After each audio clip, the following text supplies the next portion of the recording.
नमस्कार, मी दीपिकाज रेसिपीमध्ये तुमचे मनापासून स्वागत आहे। आज बघूयात साबुदाणा बटाट्याचे पापड कसे बनवायचे ते। त्यासाठी इथे मी एका भांड्यामध्ये 2 वाटी साबुदाणा घेणार आहे।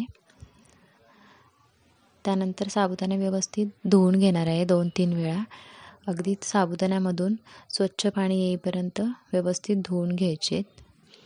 इथे तुम्ही बघू शकता किती स्वच्छ पाणी आले। इथे मी 3 वेळा साबुदाणे धुवून घेतलेत। त्यानंतर ज्या वाटीने साबुदाणे घेतलेत त्याच वाटीने मी 6 वाट्या पाणी घेणार आहे। 2 वाटी साबुदाण्याला 6 वाटी पाणी घेणार आहे, म्हणजे साबुदाण्याच्या 3 पट मी पाणी घेणार आहे।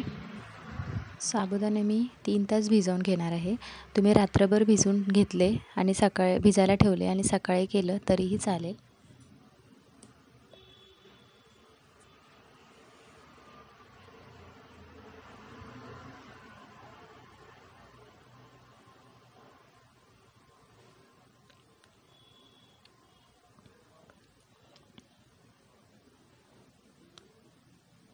आता मी पाणी उकळून घेणार आहे। पाण्याला एक छानशी उकळी काढून घेणार आहे मी। इथे पाण्याला उकळी आली आहे। आता हे पाणी मी या साबुदाण्यामध्ये घालून घेणार आहे पूर्ण पाणी। इथे मी साबुदाणे दुसऱ्या भांड्यात काढून घेतलेत, कारण त्या भांड्यामध्ये पूर्ण पाणी बसलं नसतं। आता व्यवस्थित हलवून घ्यायचे। त्यानंतर यावर झाकण ठेवून मी 3 तासासाठी ठेवून देणार आहे असंच। त्यानंतर इथे मी बटाटे घेतलेत अर्धा किलो। आता मी याला 3 शिट्ट्या काढून घेणार आहे कुकरमधून।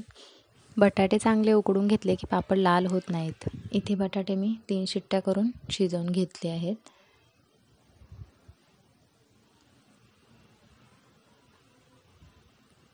आता बटाटे सोलून घेणार आहे व्यवस्थित।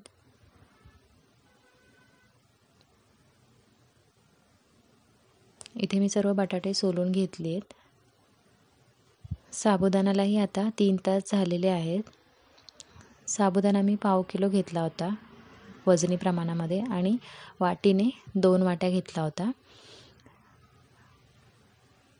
त्यामध्ये अर्धा किलो बटाटा वापरला आहे। आता बटाटा कापून घेणार आहे। तुम्ही किसून घेतला तरीही चालेल किंवा मॅशरने मॅश करून घेतला तरीही चालेल। साबुदाणे रात्रभर भिजत घालून ठेवले आणि सकाळी केलं तरीही चालणार आहे। इथे मी सर्व बटाटे याचप्रमाणे चिरून घेणार आहे। सर्व बटाटे चिरून घेतलेत। आता बटाटे आणि साबुदाणा मिक्स करून मिक्सरमधून काढून घेणार आहे।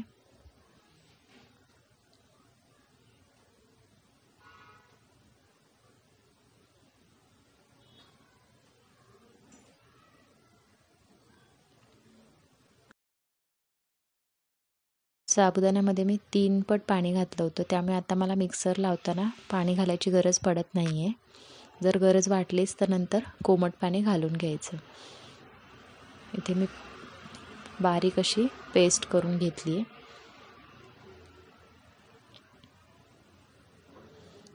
याचप्रमाणे मी सर्व साबुदाणा आणि बटाट्याची पेस्ट करून घेतली।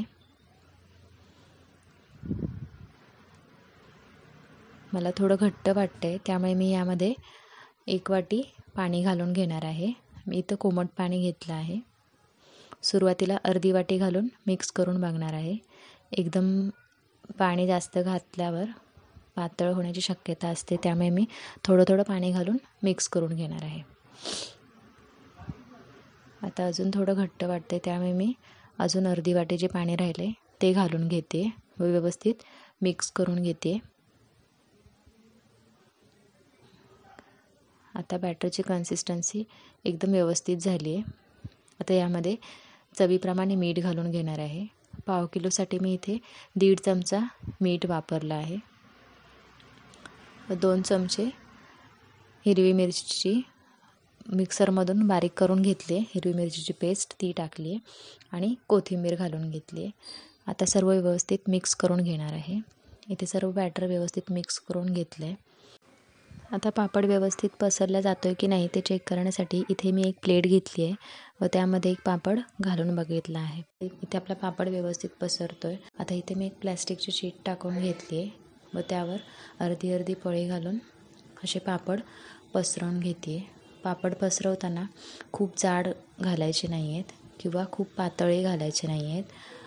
खूप पातळ घातले तर ते निघताना लवकर निघत नाहीत किंवा तुटतात. त्यामुळे मध्यम असे पापड घालून घ्यायचे, मध्यम जाडीचे. जेव्हा आपण पापड पसरवतो त्यावेळेस पळी अशी गोल चांगली फिरवून घ्यायची. त्यानंतर साईडला घेऊन उचलायची म्हणजे पापड जाड होत नाही.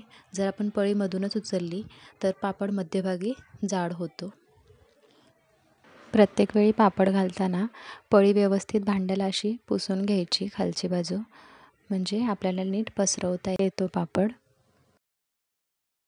याप्रमाणे मी सर्व पापड करून घेतले आहेत. आता मी रात्रभर हे असेच फॅनखाली वाळवलेत आणि सकाळी पापड थोडे ओले असतानाच त्यांना मी उलट करून घेणार आहे. इथे तुम्ही बघू शकता खालची बाजू ओली आहे. असे असतानाच पापड उलट करून घ्यायचे म्हणजे पापड व्यवस्थित निघतात.